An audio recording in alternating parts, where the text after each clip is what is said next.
in conversation with Dr. Ashok Lahiri, who has been newly appointed as the vice chairperson of Niti Aayog. So congratulations on this appointment. First off, what is going to be your outlook and vision for the Niti Aayog? So the most important thing is Niti Aayog, as the name stands, is policy. And policy actually includes implementation also. I never believe in this theory that good theory but bad in practice. If it's a good theory, it should be good in practice also. So the main challenge is how to formulate right policies. And policies can't be the same in every country. Because after all, we are human beings. You will get excited by maybe chole bhature, whereas a girl in the United States would love a hamburger. So incentives cannot be the same. It has to be adopted. So here the issue is what will work, what are the right policies that will work.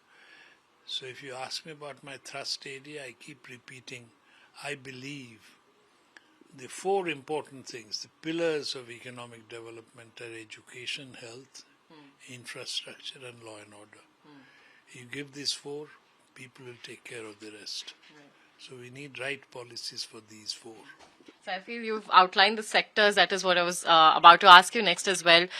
In a country wherein we're seeing such rapid growth as well, what are the key policy interventions that you feel can take education, health, these basic social structures that are required in a country to, say, the next level? See, since I worked in a semi-rural constituency, now I know India better than I knew when I went into politics. There is so much difference between the same age group girl in her early 30s and you. You are a different girl, you can do. There's nothing, I can't think of anything that if I tell you, you'll say you can't do. But that young girl, poor thing, she doesn't have the confidence. So we need to give the confidence to the people can do. If the rest of the world in Europe, China or United States has everything, there is no reason why you must scramble with your boyfriend or your brother about the last gulab jamun that is left. Why shouldn't there be three of them? One more than what you need. So can do is very important, and a lot of exposure to education. And in education also, I mean foundational literacy and numeracy. You don't know how much a difference it makes when you can read the instructions in the fertilizer bag that put 1 kilo in a liter of water and spread it. If I can't read, I don't know what to do. If I can't read the expiry date on the medicine, I'm totally lost. If I can't count, I don't know whether you have cheated me by buying 5 bananas, which I've told you 5 rupees a piece. You have given me only 20 rupees. So basic numeracy and literacy. But even that is not being achieved in some of the states. In the younger classes, you must have seen the survey reports. So dependency is something that definitely the Niti Aayog is looking into cutting down now. Correct. Dependency meaning you can't be dependent. There cannot be any dependence which can get rid of your infirmities in terms of reading and writing. You can ask me once or twice, Pardo. You can't ask me all the time. So we're also seeing that in a geopolitical space there is crisis. Countries are scrambling to have safeguards in place as well. How do you feel the Indian economy? What challenges do we have to face when it comes to specifically the West Asia war? Now here is the key question of how much insurance do you buy? You can always, I can tell you, Ritika, go and buy 10 crore worth of insurance. grand thing. If the unfortunate incident happens, 10 crore will help you a lot. But is the risk worth 10 crore? That's the issue. Now, even this West Asia war, the question is how long will it last? How severe will it be? If it finishes in a month, then if you do too much preparation for it, with hindsight it will look to be irrational. On the other hand, if it continues, then if you don't do it, then you will find yourself like a fool. So it's a judgment call. And specifically have in mind the strategic reserve. How much strategic reserve should you have? I don't know the answer, I'm not a specialist. But that depends on the risk perception. But I'm always an eternal optimist. So I'm hoping that this senseless war that is going on will come to an end. Absolutely, that is also the call for as far as negotiators for peace all across the world are also concerned. But one thing that this has made very clear is how vital it is to have to be prioritizing energy security. So, in your experience, how is it that our country can transition to that level while keeping a clean transition in hand as well? A lot is possible. For example, seeing that in terms of solar energy. Now we have a challenge in terms of battery. How do you preserve solar energy? That still is a challenge. But a lot more can be done. I mean, now this air conditioner is running here. During the summer days, there is no reason why it shouldn't be running on solar with so much sunshine. Similarly, pumping water from the ground. There is no reason why you must pump water at night. You can pump water in the daytime. There are lots of things that you can do which can be done with solar. Again, I'm not a specialist in this, but I'm sure the experts will tell you there is a lot more that you can do than what you are doing right now. It's quite achievable in that sense as well. So, your appointment is also coming in at the heel of the West Bengal elections as well. You've served as a legislator in the assembly. Is this just a coincidence? I don't know. I mean, why someone appoints me, I don't know. And everyone is somewhat conceited. So, of course, when they have appointed me, I'll think I'm the best, which may not be true. It may be pure luck. So I can't answer that question. But I'm a keen policy maker. I don't know whether I'm a good policy maker or not, but I'm a keen policy maker. That's what I've done throughout my life. So I consider it a privilege to get this appointment. And I'm extremely happy that they've reposed this trust and faith in me. And this trust and faith in me is not only in me, but it's in the West Bengal's education system as it existed when I grew up. Not only when I grew up, but when economists were being trained. You look at Kolkata and a few colleges, economists were trained who went on to get the Nobel Prize. Right. I'm not claiming I'm anywhere near them, but it must have been fine institutions, which again, when I was talking about decay, we have managed to destroy. So, because you mentioned economics, you mentioned education, in your role as a legislator as well, what do you make of the state of economy of West Bengal as it stands today? It can be turned around because the people, again, I'm not being parochial. I mean, I love all Indians and I find all of them exciting. The Madrasis are very brainy. The Biharis are very interesting. But Bengalis as a race or Bengalis as a sect, they're intelligent people, a bit argumentative, but they're quite intelligent. And if you train them properly, then they can do a lot of things. And as you may have found out, there are lots of Bengalis outside Bengal who are doing excellently. Right. But somehow as soon as we go to West Bengal, tend to stagnate.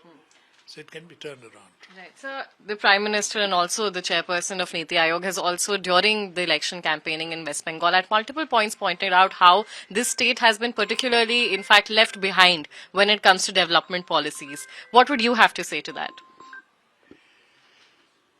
The state,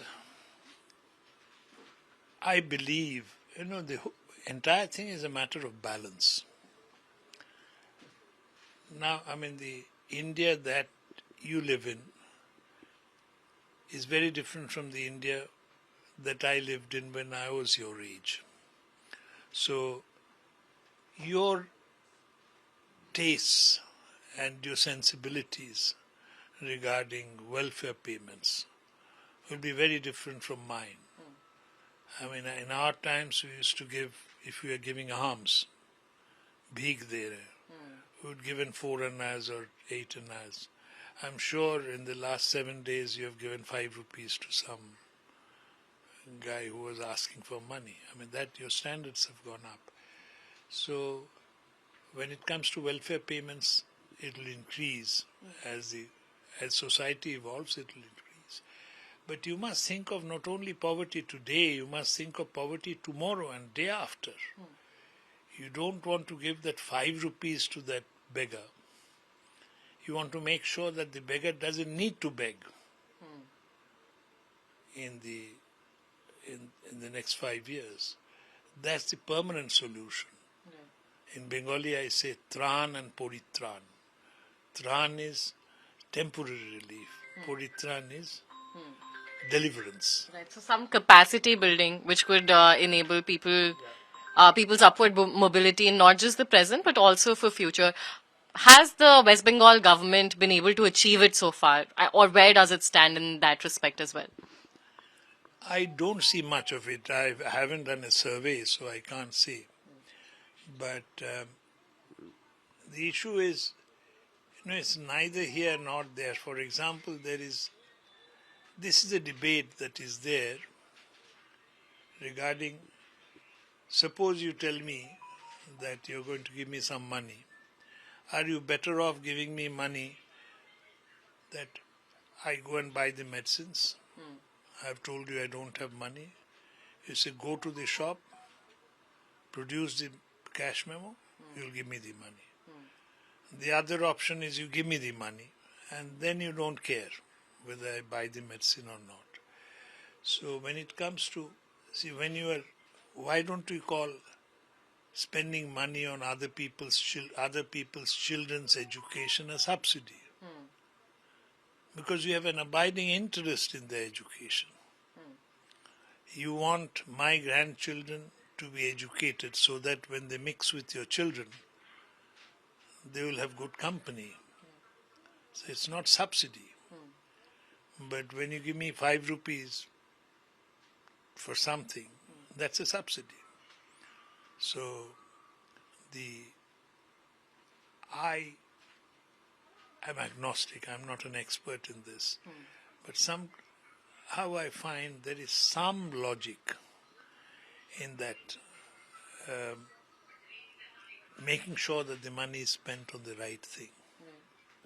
So I'd also like to understand, with the first phase of West Bengal elections done and dusted, we've seen a massive voter turnout, about 92% to be exact. As a policy head now, how are you interpreting such a turnout, specifically at the heel of the Special Intensive Division? Not as a policy head of Niti Aayog, but as an old cephalogist.